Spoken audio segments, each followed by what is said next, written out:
어휴, 이러다 얼굴도 까먹겠습니다. 여러분이야 제 얼굴을 계속 보고 있지만 저는 여러분들 얼굴을 보지 못하잖아요. 그래도 매주 이렇게 댓글 남겨주시고 인사해 주시고 예배 이렇게 드렸다 저렇게 드렸다 말씀 나눠주시니까 저는 그것만으로도 참 감사합니다. 아, 그거 아시나요? 우리 시흥동산교회 청소년부에 새로운 친구들이 왔습니다. 새로운 친구들이 누구냐? 바로 초등학교 6학년 친구들입니다. 시흥동산교회 청소년부는 초등학교 6학년부터 고등학교 3학년까지 이렇게 2021년 동안 진행하기로 했거든요. 우리 6학년 친구들 실제로 보진 못하셨을 테지만 나중에 현장 예배에 오면 만날 수 있을 겁니다. 이 친구들 진짜 멋있고 아주 예쁘고 아주 쿨한 친구들이에요. 무슨 의미인지는 직접 만나보시면 이해할 수 있을 겁니다. 우리 6학년 친구들도 청소년 언니, 오빠들, 형, 누나들 만날 생각을 해보시면 좋을 거예요. 되게 착한 분들이에요. 좋은 분들이에요. 무서운 사람 없습니다. 어찌됐든 오늘도 우리가 이렇게 온라인으로 예배를 드립니다. 얼굴도 못 보지만 찬양 열심히 따라 불러주시고 기도 열심히 해주시고 말씀에 귀를 기울여 주시옵소서. 우리 함께 사도신경으로 우리의 신앙을 고백하겠습니다.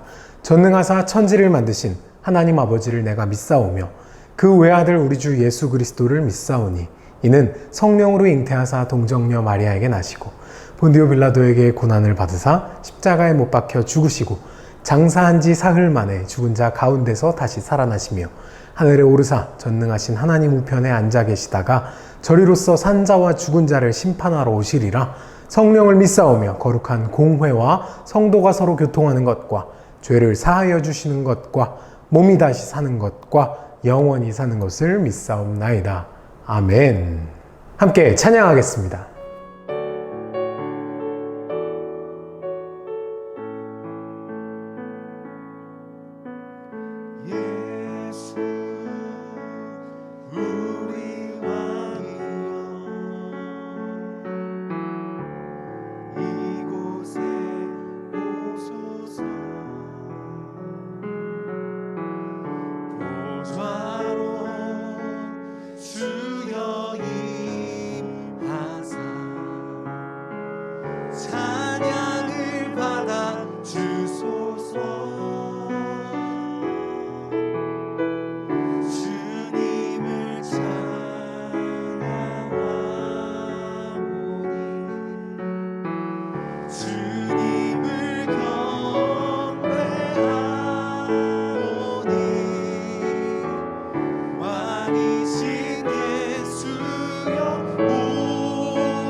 왕이신 예수여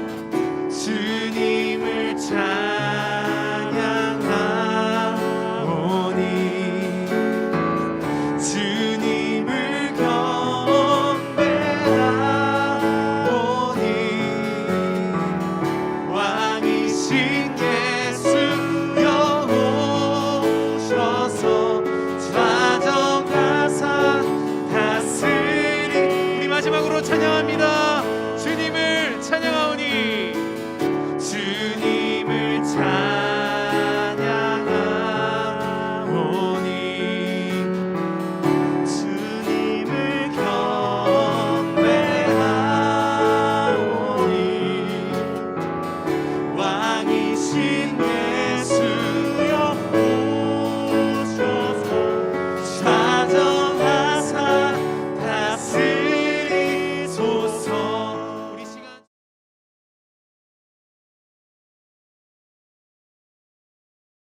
오늘도 예수님의 비유 말씀을 듣습니다. 오늘 말씀은 마태복음 20장 1절에서 16절까지의 말씀입니다. 오늘 말씀에 등장하는 비유 이야기는 포도원 품꾼들의 비유라는 이름으로 불리는 이야기인데요. 이 이야기를 듣기 전에 이 이야기가 등장하게 된 배경을 살펴볼 필요가 있습니다. 오늘 말씀인 마태복음 20장 그 바로 직전인 19장에는 부자 청년 이야기가 등장합니다. 돈이 아주 많은 청년이 예수님을 찾아와서 이렇게 묻습니다. 내가 무슨 선한 일을 해야 영원히 살 수 있겠습니까? 그러자 예수님께서 하나님께서 말씀하신 10계명을 잘 지키라고 말씀해 주셨습니다. 그랬더니 그 돈 많은 청년이 나는 그 계명들 다 잘 지키고 있습니다 라고 말했죠. 아마도 이 부자 청년은 예수님의 칭찬을 바랬거나 혹은 영원히 살 수 있을 거라는 그 확신의 말을 듣고 싶었던 것 같아요. 하지만 예수님께서는 전혀 다른 이야기를 하십니다. 예수께서 이르시되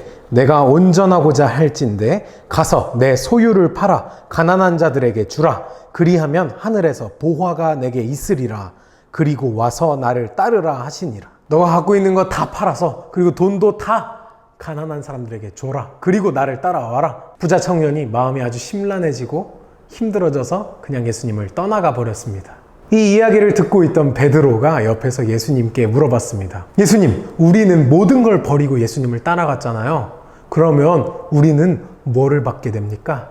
베드로의 질문도 사실 부자 청년의 질문과 크게 다른 것 같지는 않습니다. 이런 베드로의 질문에 예수님께서 대답해 주시는데 그 대답해 주시면서 들려주신 비유의 이야기가 바로 오늘 마태복음 20장 1절에서 16절까지 등장하는 포도원 품꾼들의 비유입니다. 천국은 마치 품꾼을 얻어 포도원에 들여보내려고 이른 아침에 나간 집주인과 같으니. 이른 아침이 몇 시일까요? 아마 새벽 6시였던 것 같습니다. 아침 일찍 나가서 이 집주인은 품꾼들을 찾기 시작합니다. 포도원에서 일할 사람들을 찾기 시작한 거죠. 그 일할 사람들은 장터에 나와 있었어요. 장터에 모여가지고 나를 오늘 데려가서 아무 데서나 일을 시켜주십시오. 그렇게 기다리고 있는 겁니다. 포도원 주인이 무슨 일을 시키려고 했던 건지는 모르겠지만 포도원의 그 품꾼들을 데리고 가는데 한 데나리온씩 주겠다 하고 약속하고 포도원으로 데리고 갔습니다. 한 데나리온이 얼마였냐면 그 당시에 로마 군인이 하루 열심히 일을 해서 벌 수 있는 돈이었대요. 그러니까 지금 오늘날 우리나라의 돈으로 환산하자면, 물론 환산하는 게 너무나도 어렵겠지만 적게 잡아서 약 10만 원이라고 쳐봅시다. 10만 원. 하루 열심히 뼈 빠지게 쇠 빠지게 일해서 벌 수 있는 돈 10만 원. 그 10만 원 주겠다 하고 이른 아침 품꾼들을 포도원으로 데리고 갔습니다. 근데 이 집주인이 정말 이상한 게 일할 사람들을 구하러 계속 장터에 나갑니다. 9시에도 나가고 12시에도 나가고 오후 3시에도 나가서 일꾼들을 구해가지고 자기 포도원으로 다 집어넣습니다. 3시간마다 나간 거예요. 그래서 아까 이른 아침 시간이 몇 시였을까 예상을 해보건데 아마도 새벽 6시였을 것이다 라고 상상할 수 있는 거죠. 아무튼 이상합니다. 왜 이상하냐고요? 그냥 한 번에 많이 뽑으면 되잖아요. 아닙니까? 이미 장터에는 일하고 싶은 사람들은 아주 많았던 것 같아요. 일할 사람은 넘쳐나는데 일자리가 부족한 상황이었습니다.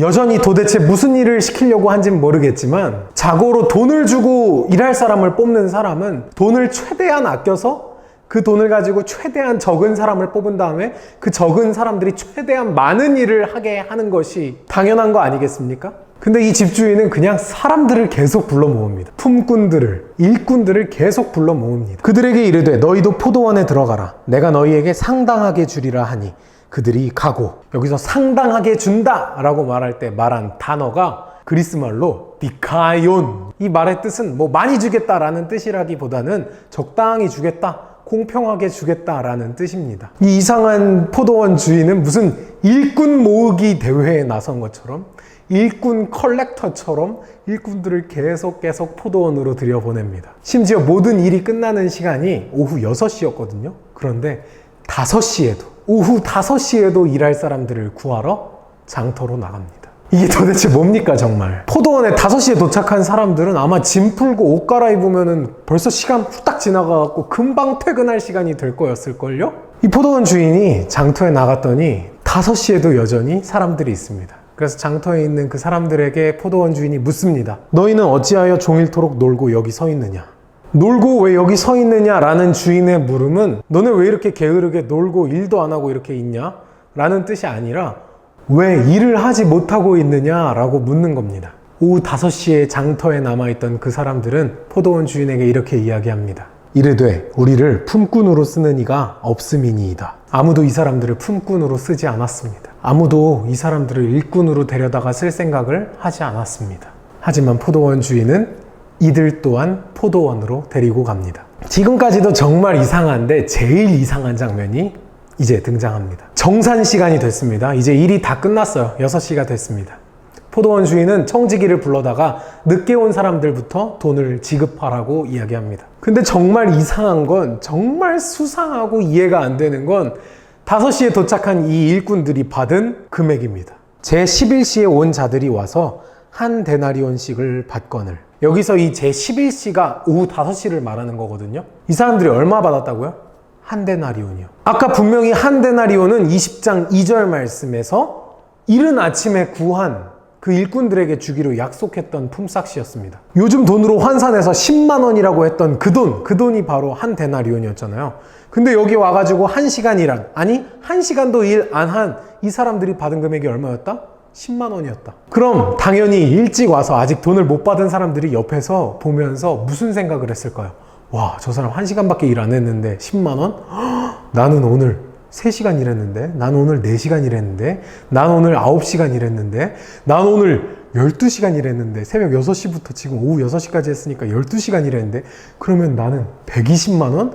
아니 적어도 100만 원은 받겠는데, 이런 생각하지 않았겠습니까? 그런데 반전. 먼저 온 자들이 와서 더 받을 줄 알았더니 그들도 한 데나리온씩 받은지라. 그래서 먼저 왔던 품꾼들이 화를 내기 시작합니다. 받은 후 집주인을 원망하여 이르되 나중 온 이 사람들은 1시간밖에 일하지 아니하였거늘 그들을 종일 수고하며 더위를 견딘 우리와 같게 하였나이다. 이거 너무 불공평한 거 아닙니까? 왜 저 사람들은 1시간밖에 일 안 했는데 한 데나리온 받고 우리는 진짜 뼈 빠지게 쎄 빠지게 일했는데 한 데나리온만 받습니까? 그렇게 따졌어요. 하지만 포도원 주인은 이렇게 말합니다. 내 것을 가지고 내 뜻대로 할 것이 아니냐? 내가 선함으로 내가 악하게 보느냐? 그렇게 이야기가 끝나고 예수님께서 이 모든 비유의 말씀을 마무리하시면서 이렇게 말씀하십니다. 이와 같이 나중된 자로서 먼저 되고 먼저 된 자로서 나중되리라. 이렇게만 보면 정말 이상하죠? 불공평해 보이죠? 그 집주인 정말 조금 나쁜 사람처럼 보이기까지 합니다. 하지만 지난주처럼 예수님은 모든 비유의 이야기 속에 그 이야기만이 아닌 그 이야기 안에 숨겨진 이야기를 전달하시죠? 그래서 오늘도 우리가 이 비유 속에 감춰진 내용, 진짜 예수님의 이야기를 찾아내는 게 아주 중요합니다. 이 포도원 품꾼들의 이야기를 듣고서 우리가 저 집주인 진짜 불공평하다, 진짜 나빴다라고 생각을 한다면 그건 우리가 일찍 온, 아침 일찍부터 일하기 시작한 포도원 품꾼들의 마음에 공감을 해서 그런 걸 겁니다. 그렇죠? 하지만 5시에 도착한 1시간밖에 일하지 못한 그 사람의 마음에 공감한다면 어떨까요? 감개무량.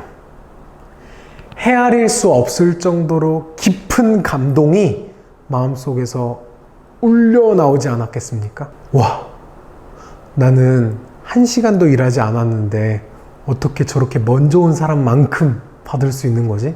그 5시까지 장터에 있던 사람의 마음을 조금 더 헤아려 보면 이렇습니다. 그 사람 뭐 늦게 나왔는지 어쨌는지 모르겠지만 일터에서 일자리를 구하지 못했습니다. 그 하루를 살기 위한 돈이 있어야 가족을 먹여 살리고 그들에게 돈을 가져다 줄 수 있는 거잖아요. 그런데 오늘 만약 일자리를 구하지 못한다면 그 다음날 그 사람의 가족은 굶주릴 수밖에 없는 겁니다. 그래서 아마 쉽게 집으로 돌아가지도 못했을 거예요. 그러던 중에 이상한 주인을 만난 것만으로도 너무 감사하고 푼돈이라도 벌어갈 수 있겠다라는 생각을 하고 있었을 텐데 한 데나리온을 받았다니요. 이걸 뭐라고 할까요? 은혜라고 합니다. 은혜. 갚을 수 없는 사랑을 받은 겁니다. 5시부터 일하기 시작한 이 일꾼들의 마음이 공감되십니까? 그 마음 그대로가 바로 우리가 하나님께 품어야 할 마음입니다. 우리는 하나님께 뭘 더 달라고 말하거나 뭘 따질 수 있는 존재들이 아닙니다. 우리는 천국에 들어갈 만큼 잘나거나 능력이 넘쳐나는 사람들도 아닙니다. 우린 모두 죄인입니다. 아무도 우리를 구원할 수 없습니다. 오직 하나님만 우리를 구원하실 수 있습니다. 마치 그 이상한 포도원 주인이 그 아무런 자격 없는 품꾼들을 데리고 포도원으로 갈 수 있었던 것처럼 우리도 아무런 자격도 없고 아무런 능력도 없고 아무런 잘난 것도 없는 사람들인데 포도원에 들어갈 수 있게 됐다고요.